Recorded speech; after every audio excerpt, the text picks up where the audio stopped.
Money refers to any object that serves as a recognized medium of exchange or standard of value in a given society.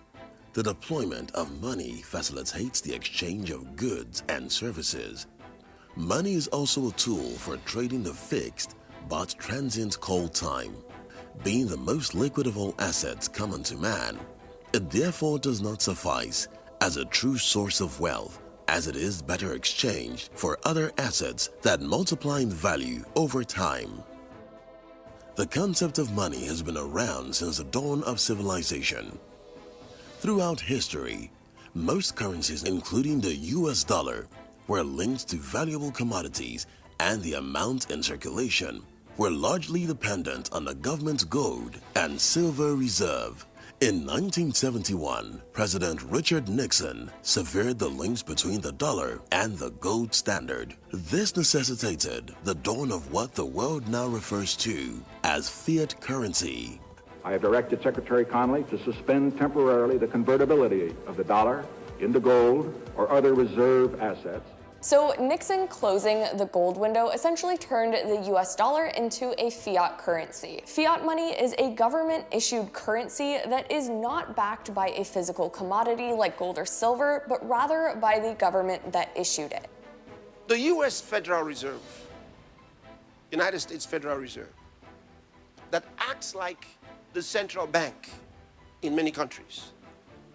Now, for a lot of countries, the central bank is the country's central bank. It belongs to the country. It belongs to the people. It is the government that runs the central bank in many countries, not all of them. In fact, some countries have already lost their central bank, and the people don't know it.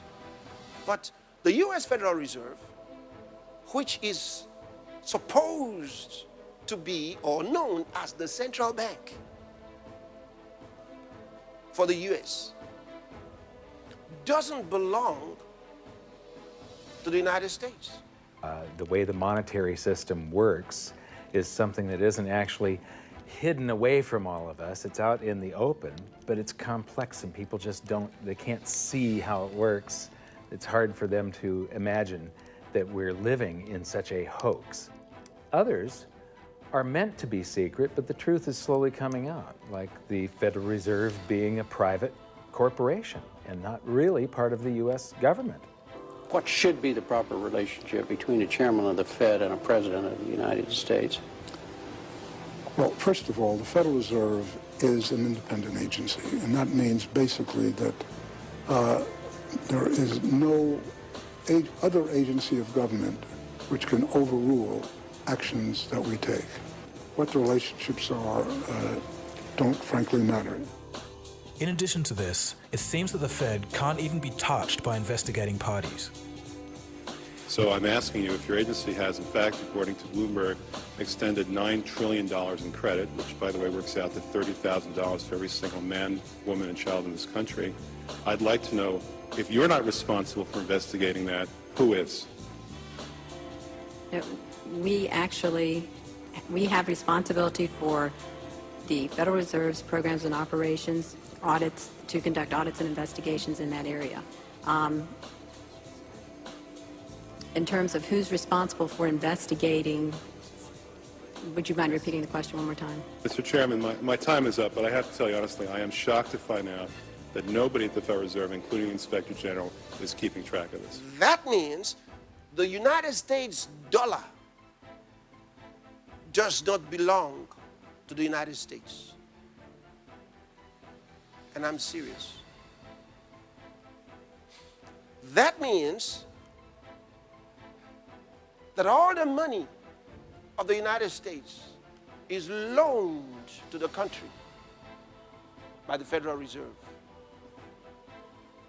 What does that tell you? Just hold on. You can check this out. These things I'm telling you are real. And they're not new. They're not new.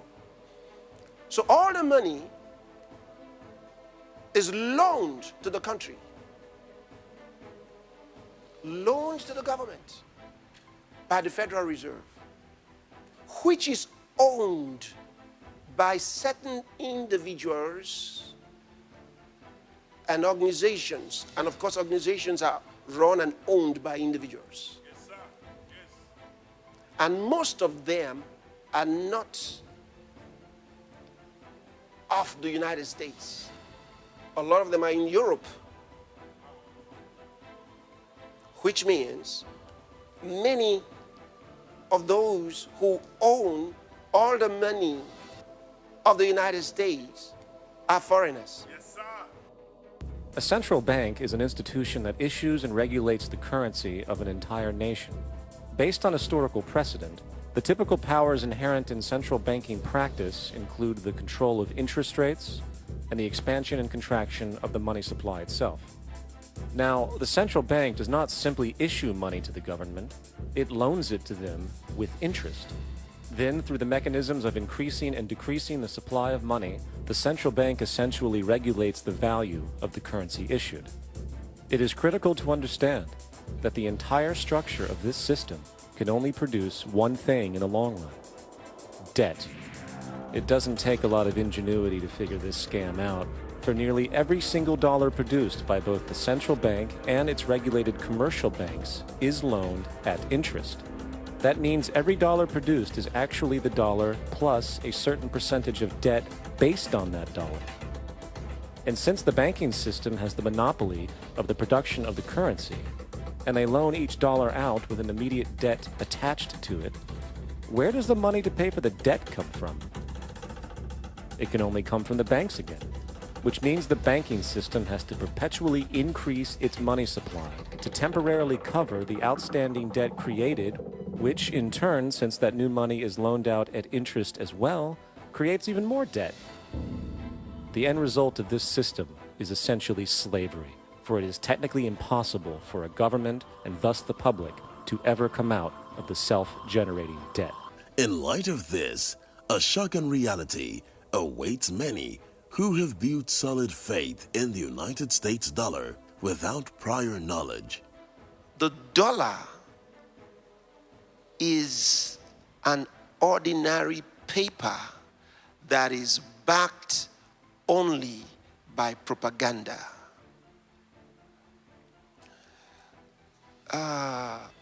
The statement that I just made is a very serious one, but it is true. It is not as good as most of your currencies in your various countries that are backed by something. The dollar is not backed by anything. It is backed by the power of propaganda. The Federal Reserve is very forthright about what they're doing. If you read their websites, they'll tell you it's a confidence game. They tell you that there's no intrinsic value in their money. They'll tell you that they print it backed by absolutely nothing. They actually display all these facts. But if you tell somebody in the public that this stuff is created out of thin air, there's no backing whatsoever, it's absolutely worthless, it's about as valuable as monopoly money, they'll look at you like you're nuts. One day, all those who have put their faith in it will discover it will fizzle away. Suddenly, you can write the date down, what I've told you. When the crash comes, it will be so painful, and many will weep. It will be worse than what happened in Germany many years ago when they canceled their currency. This one will be worse, because it's not like a man canceling the currency. It is the worthlessness that it runs into. Is there an example throughout history of a fiat currency, a piece of paper that's unbacked by anything, surviving? Short answer, no. Long answer, no. And here's why. When Addison Wiggin took over at the Daily Record, when they got cranked up, Bill Warner asked him to catalog all of the fiat currencies throughout history and what happened to each of them. Addison dutifully went to work. Within a short period of time, he had gone through the alphabet. All the fiat currencies that started with the letter A were done. They all went to zero. He was halfway through the letter B and all the fiat currencies that started with the letter B, and there were 600 of them in just the first letter and a half of the alphabet, and every single one of them went to zero. Every one. 600 fiat currencies that start with the letter A, and half of the ones that start with the letter B are 600 of these things. Not one ever came close. You think this one, the United States dollar, is going to be the first one after all that? I don't think so. No. No currency, fiat currency has ever survived. None. Early in my research, I heard this expression that the Americans have exported their inflation. I thought, what is that? How can you export your inflation? Put it in a box and send it out? What do you do? Well, now I understand. You export your inflation by simply sending all these dollars that you created to these other countries, and then they send you their refrigerators and their cars and whatever, their TV sets. So you get hardware, and they get little pieces of paper. It's a great deal for the American people for a while. For a while. Sooner or later, all of those pigeons come home to roost. When the time comes, as it looks like it's now coming, when the rest of the world is saying, we don't want to play this game anymore. Uncle Sam's dollars are just becoming worthless. There are too many of them. We've got to find something else other than American dollars. Then those dollars start to come back to America. People say, we don't want them anymore. What do we do with them? Once this revs up and we've got this little trickle of money coming back that we previously exported, once it becomes a flood and it starts to rush back, now we are getting our former exported inflation brought back to us, and then we'll see the quantity of money inside the United States grow much more rapidly even than the Federal Reserve can create it, because we're getting a previous money back. And that's when we will really see the tanking of the US dollar in terms of what it will buy. So if it crashes, you get absolutely nothing. Alternatives to the dollar is an important and a serious clarion call. And hear me, and I'll tell you why. On the surface, what happened with Russia is enough to teach you a lesson. They seized Russia's money because they're not in good terms with Russia. So all the investments of Russia in the United States got seized overnight. They're telling you that's what can happen to you if you don't listen to them.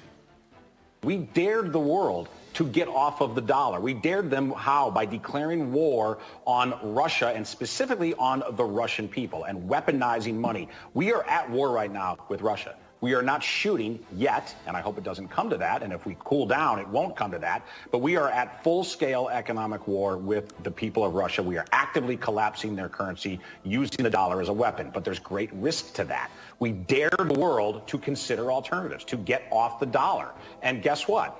Right now, MBS in Saudi Arabia, in a gangster move, sees that King Dollar is wobbly, and it looks like he's going to deliver a right-cross knockout blow to the dollar. Here's why this matters to Americans way beyond foreign policy. Here's why it matters to your everyday life. If you've never left the United States of America, if you don't care about other currencies, King Dollar is what has allowed the United States to finance what are nightmarish levels of deficits. We've effectively gotten away with it because of the global thirst for dollars, because all transactions, whether it's an oil transaction between Saudi Arabia and China or an arms deal, whatever it is, all major transactions in the world occur in dollars. And the thirst for dollars means that there was an appetite for our outrageous amounts of debt.